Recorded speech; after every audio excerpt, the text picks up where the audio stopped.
नमस्कार। फर्स्ट बिहार झारखंड के खास पेशकश में एक बार फिर से हम आपके सामने खड़े हैं और इस वक्त पहले चरण के वोटिंग के बाद दूसरे फेज की वोटिंग और बिहार विधानसभा चुनाव की आखिरी चरण की वोटिंग की बात कर रहे हैं। उन इलाकों में होनी है जहां बीजेपी का गढ़ माना जाता है।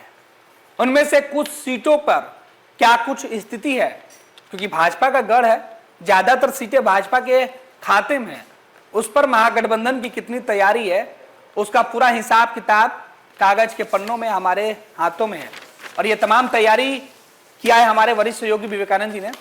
और विवेकानंद जी के पास चलते हैं, समझेंगे एक एक सीट का पूरा हिसाब किताब कि भाजपा के गढ़ में इस बार क्या हो सकता है, मतदान के पहले क्या कुछ रणनीति बनी हुई है और किस तरीके के जो तस्वीरें है वो दिखाई पड़ी। विवेका जी, बीजेपी के गढ़ में क्या कुछ तस्वीरें हो सकती है, क्योंकि आपने बहुत कुछ हिसाब किताब लगाया है, आपने बहुत सारी गणना की है, 2020 और 2025 की तुलना आपने किया है, क्या कुछ तस्वीरें बनती हुई दिखाई पड़ रही है? देखिए, सेकेंड फेज का कल चुनाव है और हम लोग चर्चा कर रहे हैं चंपारण की।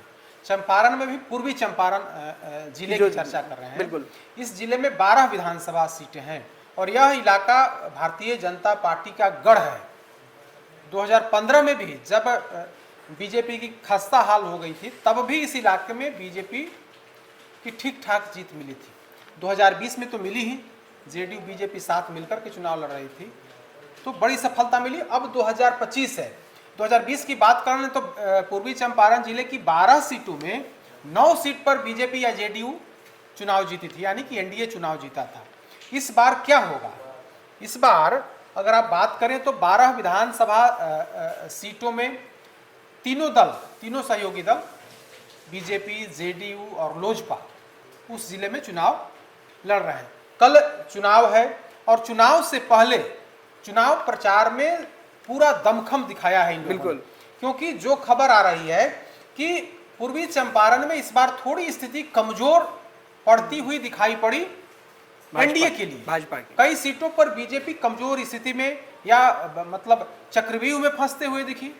तो अब कल चुनाव है, कल वोटिंग है, तो वोटिंग में क्या कुछ होने वाला है हम इसी के बारे में बताएंगे। एक एक विधानसभा सीट की चर्चा करेंगे कि क्या होने वाला है। बिल्कुल। क्या बीजेपी अपनी सीट बचा पाएगी? क्या जो 3 सीटों पर आरजेडी चुनाव जीती थी, क्या उन सीटों को विपक्ष से लेने में सफल हो पाएगा एनडीए? इसी पर चर्चा करेंगे। तो शुरुआत रक्सौल सीट से करते हैं। रक्सौल जो है 10 विधानसभा में नंबर 10 की सीट है। 9 नंबर हो गया पश्चिमी चंपारण में और 10वां सीट जो है वो रक्सौल है। तो रक्सौल की बात कर लेते हैं। 2020 के विधानसभा चुनाव में रक्सौल विधानसभा सीट को बीजेपी ने जीत लिया था। वैसे रक्सौल सीट पहले भी लगातार जीतते आ रही थी बीजेपी, तब अजय सिंह वहां से चुनाव जीतते थे, लेकिन बीजेपी ने अजय सिंह जो कई दफे के विधायक थे, जो राजपूत जाति से आते थे, उनका टिकट काट दिया था। उनकी जगह पर एक कुशवाहा कैंडिडेट को चुनावी मैदान में उतारा और बड़े मार्जिन से कुशवाहा कैंडिडेट चुनाव जीत गए थे। तो इस बार क्या होगा?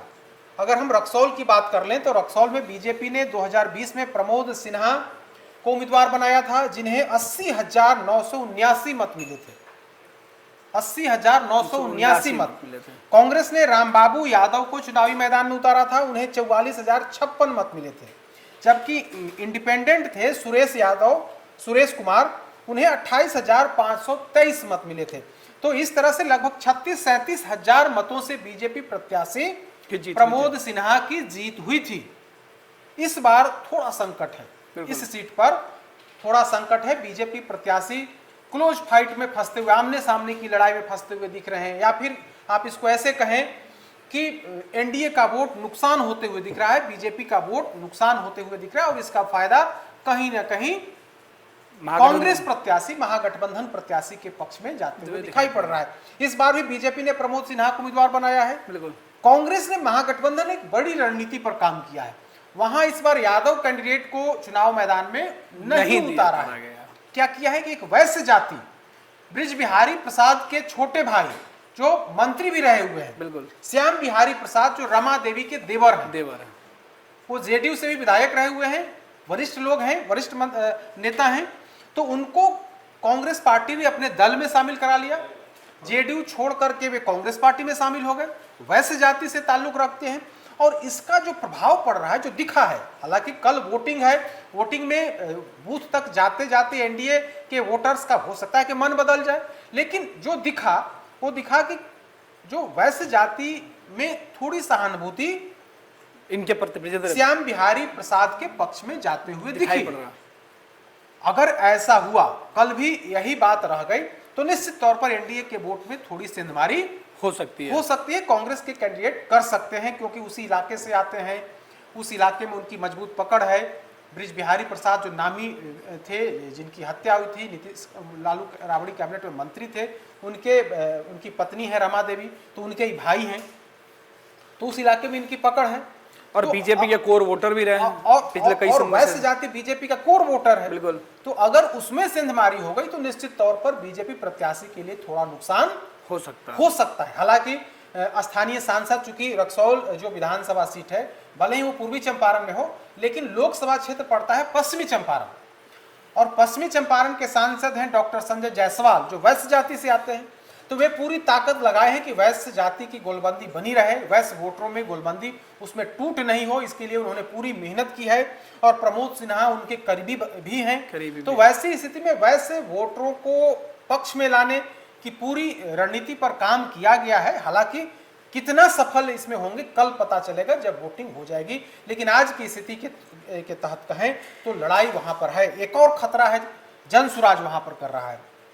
कपिल देव प्रसाद को वहां से टिकट दिया गया। कपिल देव प्रसाद कुर्मी जाति से आते हैं, और कुर्मी भी एनडीए का वोटर है। अगर इन्होंने भी कुछ वोट काट लिया तो नुकसान एनडीए को।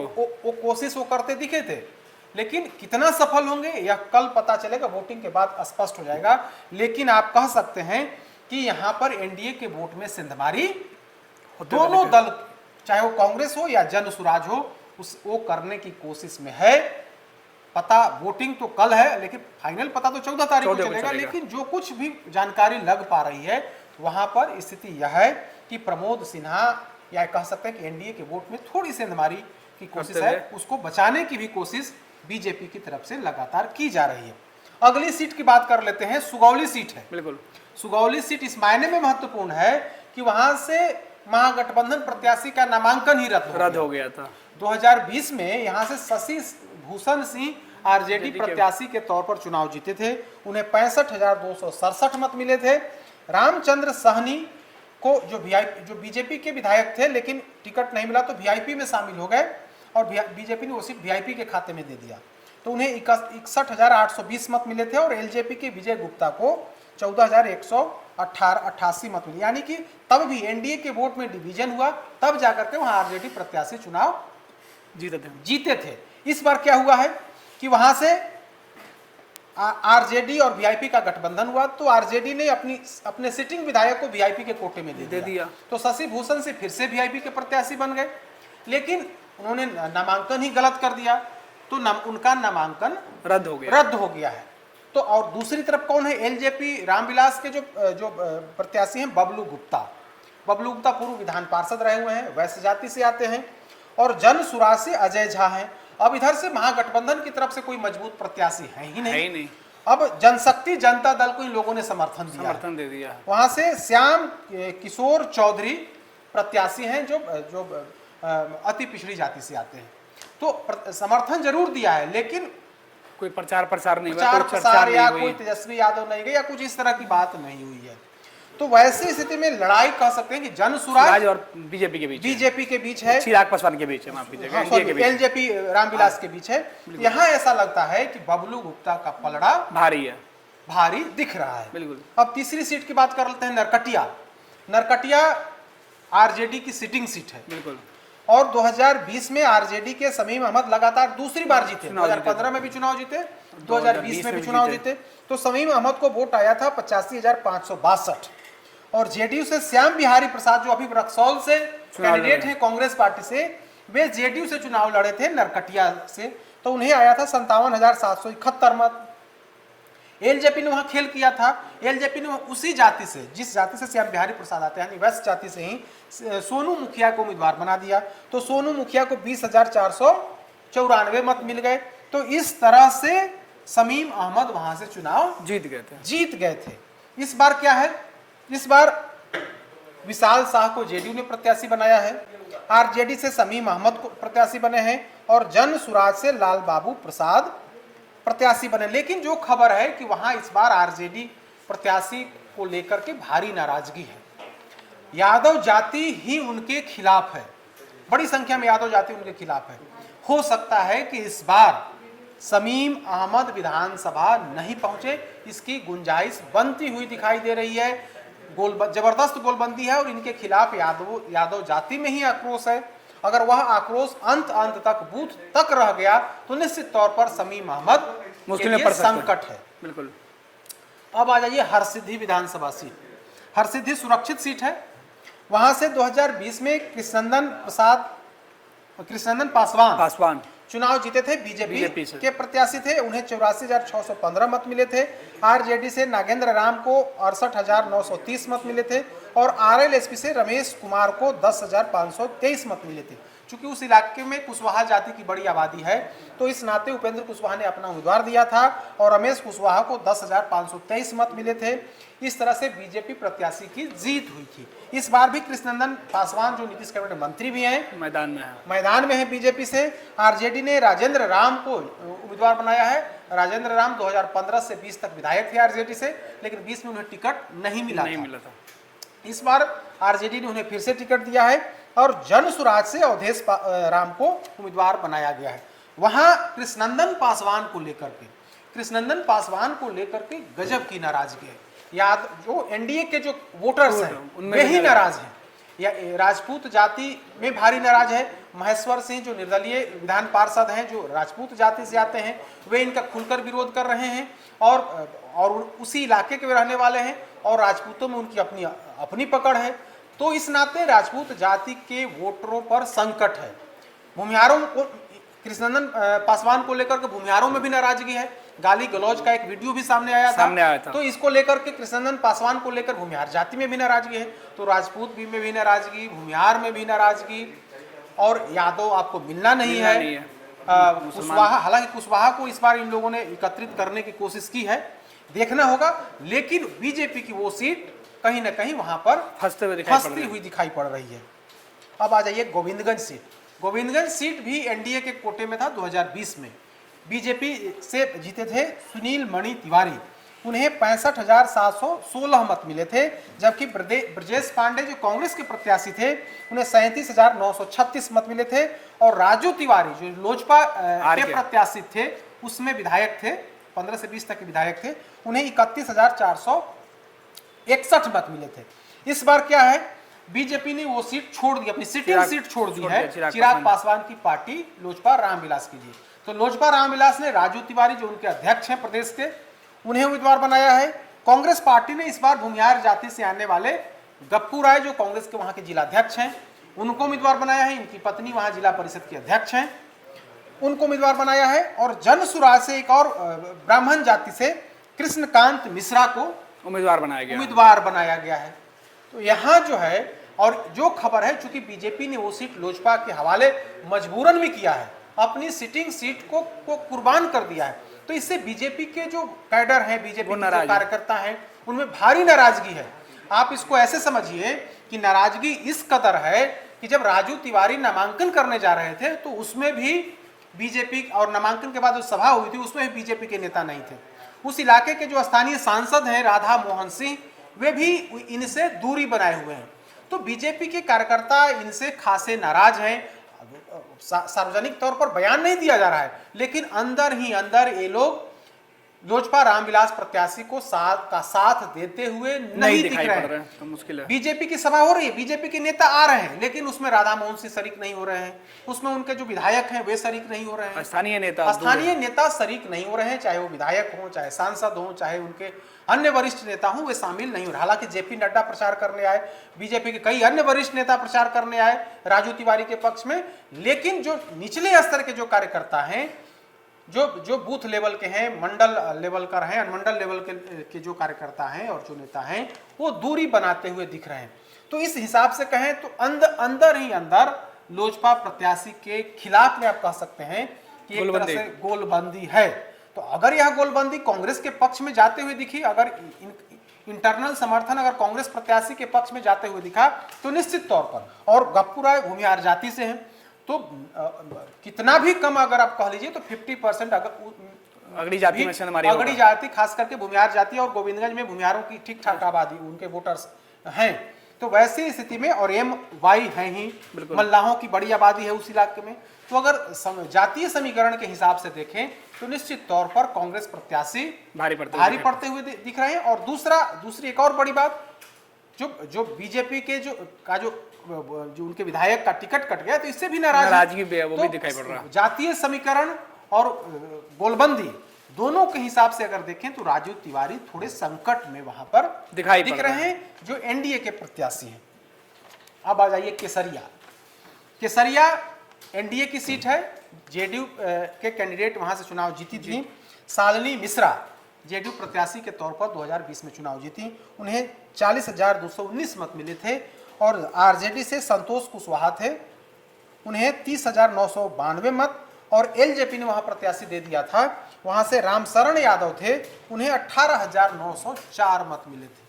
ठीक है, और इस तरह से, हालांकि एक और प्रत्याशी थे वहां पर, निर्दलीय प्रत्याशी थे, उन्होंने जो अब उनके बेटे वहां से चुनाव लड़ रहे हैं, तो वहां अब क्या है, जेडीयू से शालिनी मिश्रा हैं, वीआईपी से वरुण विजय हैं, तब वरुण विजय के पिताजी वहां से चुनाव लड़े थे।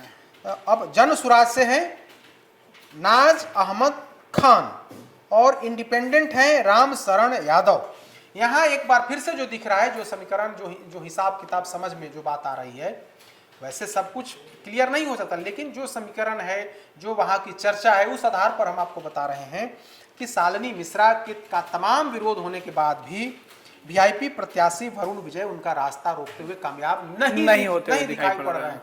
तमाम कोशिश के बाद भी, हालांकि वरुण विजय का दावा है कि राजपूतों का वोट उन्हें मिल रहा है, वीआईपी के नाते, कैंडिडेट होने के नाते मल्लाहों का वोट मिल रहा है, MY का समीकरण का जो वोट है वो मिल रहा है, लेकिन वैसी स्थिति यहाँ पर नहीं दिख रही है। जन सुराज ने एक मुस्लिम कैंडिडेट वहां पर उतार दिया है, तो वोटों का बिखराव होगा, मुस्लिम कैंडिडेट का वोट। राम शरण यादव जो उस इलाके में मजबूत पकड़ वाले यादव नेता हैं, तो 2020 में रामशरण यादव को लगभग 19,000 मत मिले थे। इस बार वे चुनाव निर्दलीय होकर के चुनाव लड़ रहे हैं, और यादव समाज में उनकी अपनी मजबूत पकड़ है, तो इस नाते यादव वोटों में भी बिखराव होते दिख रहा है, मुस्लिम वोटों में भी बिखराव होते दिख रहा है, और तो सिर्फ वीआईपी के मल्लाहों का वोट लेकर के, राजपूत जाति का वोट लेकर के आप एनडीए का रास्ता रोकते हुए नहीं दिखाई पड़ रहा है। तो इस हिसाब से, इस जातीय समीकरण के हिसाब से, अगर बहुत ज्यादा कल उलट फेर नहीं हो जाए, तो वहां भी एनडीए प्रत्याशी की बढ़त दिखाई पड़ रही है। अब आइए कल्याणपुर में इस बार क्या है, एक बार फिर से मनोज यादव हैं, आरजेडी प्रत्याशी हैं, 2020 में भी चुनाव जीते थे, 72,819 मत मिले थे। सचिंद्र प्रसाद सिंह को, जो बीजेपी प्रत्याशी थे, बहुत कम अंतर से 71,626 मत मिले थे। इस तरह से लगभग 1,200 के आसपास मतों से सचिंद्र सिंह, जो बीजेपी प्रत्याशी थे, उनकी हार हुई थी। बीएसपी ने वहां पर मोहम्मद बदरुज्जमा को उम्मीदवार बना दिया था, उन्हें भी 63,67 मत मिले थे।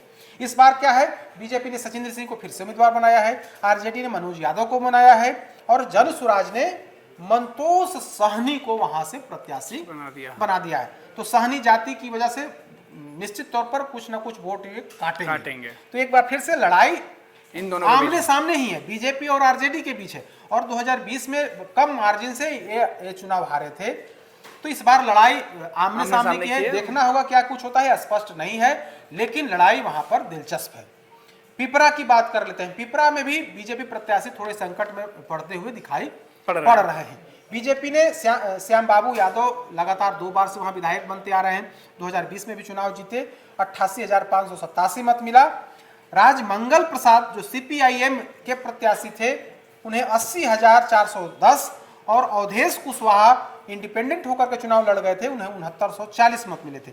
इस बार भी श्याम बाबू यादव हैं बीजेपी प्रत्याशी, सीपीआईएम के राजमंगल प्रसाद हैं, और जन सुराज के सुबोध कुमार चुनावी मैदान में उतर गए। तो यहाँ भी जन सुराज जो है कुछ वोट को डिस्टर्ब करते हुए दिखाई पड़ रहा है। तो श्याम बाबू यादव का पलड़ा थोड़ा कमजोर होते हुए यहाँ पर दिख रहा है। महागठबंधन प्रत्याशी मतलब घेरने में कामयाब होते हुए दिखाई पड़ रहे हैं। मधुबन की बात कर लेते हैं। मधुबन की बात करना इसलिए भी जरूरी है कि पूरे देश ने देखा कि किस तरह से तेजस्वी यादव के दरवाजे पर एक कैंडिडेट जिनका टिकट कट गया था वो नागिन डांस करते हुए लोट पोट करते हुए दिख रहे थे। तो मधुबन की चर्चा इसलिए भी करना जरूरी है। जो सज्जन लोट पोट कर रहे थे, जो नागिन डांस करते हुए दिखाई पड़े थे, वो दरअसल वे 2020 में चुनाव लड़े थे और बहुत ज्यादा मार्जिन से नहीं हारे थे, बल्कि 3-4 हजार मतों से भी हारे थे। तो 2020 में अगर हम बात कर ले मधुबन की, तो 2020 में राणा रणधीर को 73,179 मत मिले थे। आरजेडी के मदन शाह को, जो नागिन डांस करते हुए दिखाई पड़े थे, मदन शाह ही प्रत्याशी थे, उन्हें 67,301 मत मिले। लगभग 6,000 के आसपास मतों से उनकी हार हुई थी। तो इस तरह से आप करें तो इस बार मदन शाह को तेजस्वी यादव ने उम्मीदवार नहीं बनाया है, बल्कि उन्हीं की जाति, इसके कहा जा रहा है कि उनके ही भतीजे हैं या मतलब परिवार के हिस्से हैं, उनको प्रत्याशी बनाया है।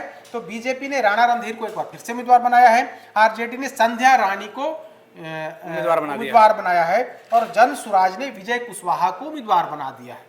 यहाँ जो स्थिति दिख रही है कि विजय कुशवाहा प्रत्याशी हैं, लेकिन संध्या रानी प्रभाव छोड़ते हुए नहीं दिख रही। आरजेडी की जो प्रत्याशी हैं वो अपना प्रभाव छोड़ते हुए नहीं दिख रही हैं।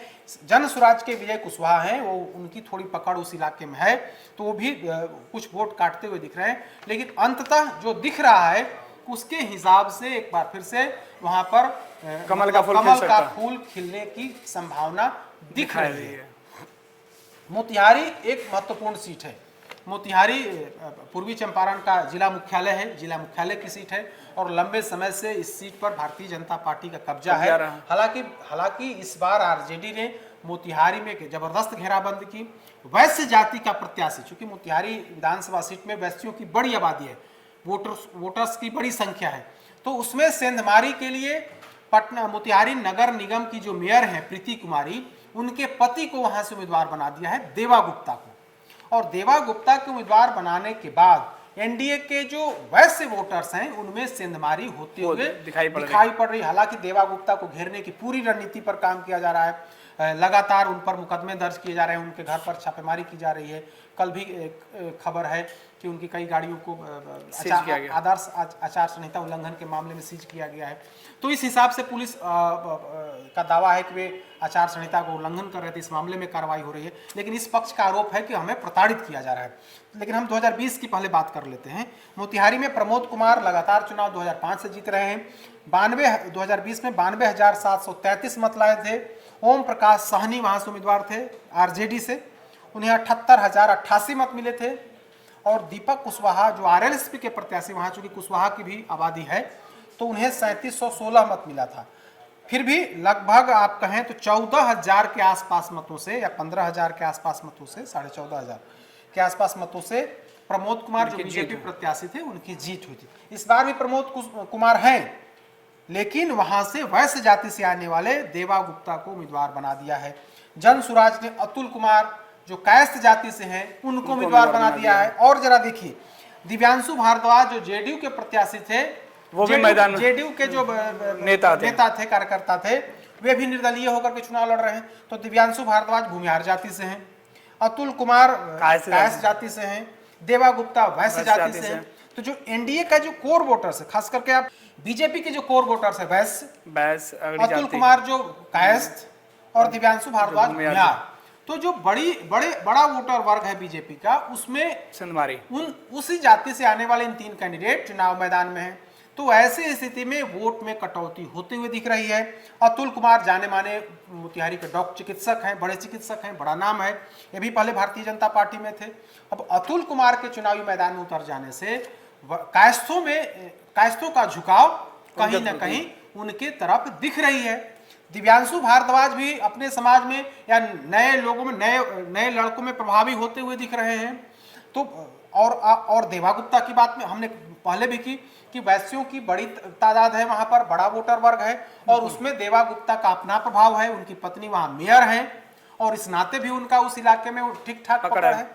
तो वहां पर प्रमोद कुमार के खिलाफ लोगों में नाराजगी भी है, है। क्योंकि 2005 से चुनाव जीत रहे हैं और उनके बारे में आरोप है कि वे मतलब मुंह पर उनका लगाम नहीं है। तो इस हिसाब से उनको लेकर के नाराजगी है।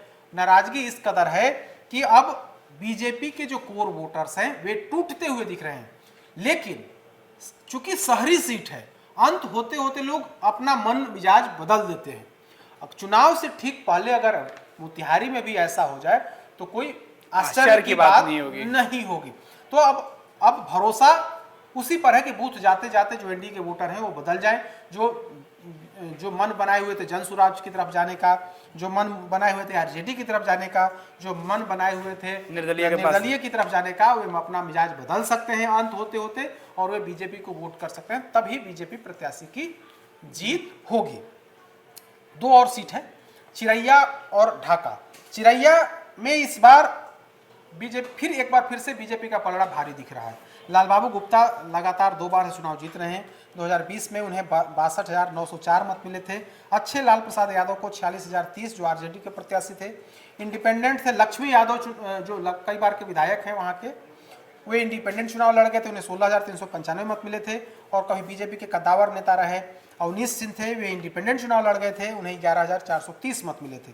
इस बार क्या है, बीजेपी ने एक बार फिर से लालबाबू गुप्ता को उम्मीदवार बनाया है, आरजेडी ने लक्ष्मी यादव को प्रत्याशी बना दिया है और इंडिपेंडेंट अच्छे लाल प्रसाद बन गए हैं जो आरजेडी से चुनाव लड़ रहे थे 2020 में। और जनशक्ति जनता दल से मुकेश कुमार बन गए हैं।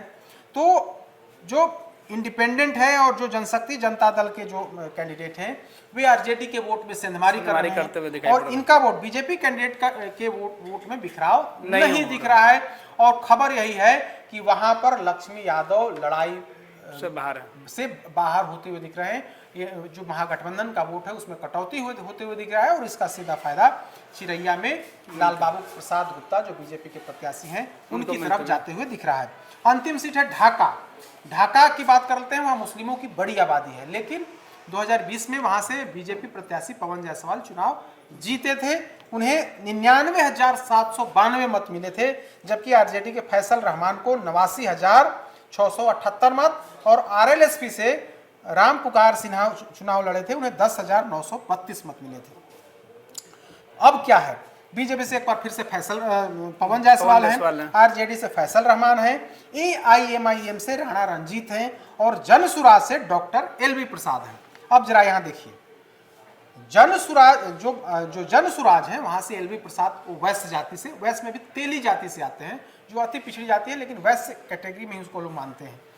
वो कहीं ना कहीं थोड़ा बीजेपी को डिस्टर्ब करते हुए दिख रहे हैं। हालांकि वैश्य जाति को गोलबंद करने के लिए पूरी ताकत बीजेपी ने लगा दी, लगातार प्रचार प्रसार किया और इसका फायदा होते हुए भी दिखा है। एलवी प्रसाद को लेकर के शुरू में जितने लोग दिख रहे थे, अंत होते होते उस हिसाब से नहीं दिख रहा है। अब गोलबंदी कहीं ना कहीं बीजेपी और आरजेडी के बीच दिख रही है। हालांकि एआईएमआईएम जो राणा रंजीत हैं वे अपनी जाति का वोट और मुसलमानों में उन्होंने बड़ी सेंध लगाने की कोशिश की है। अब देखना सफल हो वैसी का भी कार्यक्रम कराया था उन्होंने और उसमें बड़ी भीड़ उमड़ी थी। तो इस नाते आप कह सकते हैं कि मुस्लिम वोट में कटौती अगर होती है तो निश्चित तौर पर आरजेडी के लिए खतरा हो सकता है, क्योंकि मुस्लिमों की बड़ी आबादी जो है वहां पर निवास करती है, बहुत ज्यादा वोट है मुस्लिमों का। तो इस नाते अगर एआईएमआईएम में कटौती होती है तो इसका नुकसान आरजेडी प्रत्याशी को होगा। अगर एलवी प्रसाद जो जनसुराज के प्रत्याशी हैं वे अपना प्रभाव नहीं छोड़े, अंत तक अगर वैश्य वोटरों में गोलबंदी हो गई तो निश्चित तौर पर एक बार फिर से वहां पर बीजेपी प्रत्याशी जीतते हुए दिखाई पड़ सकते हैं। ऐसा अनुमान है। हम ऐसा नहीं कर रहे हैं कि यही प्रत्याशी जीत जाएंगे, बल्कि हम लोग अनुमान जाहिर कर रहे हैं। चुनाव प्रचार में जो दिखा, जो जातीय समीकरण दिखा 2020 में, जो हिसाब किताब था, उसकी अगर हम तीनों को अगर अध्ययन कर रहे हैं, तुलना कर लें, तो यह निष्कर्ष निकल रहा है कि वहां पर जो एनडीए का जो आधार क्षेत्र कहा जाता है चंपारण, पूर्वी चंपारण, वहां पर भी इस बार लड़ाई तगड़ी दिख रही है। कई सीटों पर क्लोज फाइट होते हुए दिख रहा है। हालांकि उसमें कई सीटों पर आरजेडी को भी नुकसान होते हुए दिख रहा है, कई सीटों पर बीजेपी को भी, कई जगहों पर बीजेपी को भी नुकसान होते हुए दिख रहा है। देखना होगा कल पूर्वी चंपारण की जनता पूर्वी चंपारण के वोटर्स किसके पक्ष में वोट करते हैं। फाइनल तो रिजल्ट तो 14 तारीख को जारी होना है, लेकिन कल का दिन चंपारण के लिए अहम है। बिल्कुल, कल का दिन चंपारण के इतिहास में एक नया अध्याय लिख सकता है। वोटरों की तादाद, उनका मिजाज और उनका रुझान जब ईवीएम पर जाएगा तब 14 नवंबर को नतीजे सामने आएंगे। फिलहाल जिन 12 सीटों की चर्चा हमारे वरिष्ठ सहयोगी विवेकानंद जी ने की है, उनमें अब तक जो चुनावी प्रचार का शोर सुनाई दिया था, उसके आधार पर उन्होंने अध्ययन किया है, पुराने रिकॉर्ड को भी इन्होंने देखा है, तब क्या थी और जातीय समीकरण के आधार पर हमने यह बातें कही है। फिलहाल अब देखना है कि मतदान केंद्र पर जाकर वोटर क्या करते हैं। फिलहाल इस पेशकश में बस इतना ही। आगे की खबरों के लिए आप बने रहे हमारे साथ। हम फिर कई अन्य विधानसभा की एक एक रिपोर्ट ग्राउंड जीरो से लेकर आप तक पहुंचाते रहेंगे। विद्या विहार आवासीय विद्यालय 29 वर्षों से आपके बच्चों को शिक्षा, खेल और सांस्कृतिक रूप से समृद्ध कर रहा है। बिहार के पूर्णिया में स्थित हमारा 40 एकड़ का हरा भरा परिसर और 27 एकड़ का खेल मैदान एक ऐसा वातावरण प्रदान करता है जहां विद्यार्थी न केवल पढ़ाई में बल्कि हर क्षेत्र में आगे बढ़ते हैं। विद्या विहार आवासीय विद्यालय परोरा, पूर्णिया, बिहार।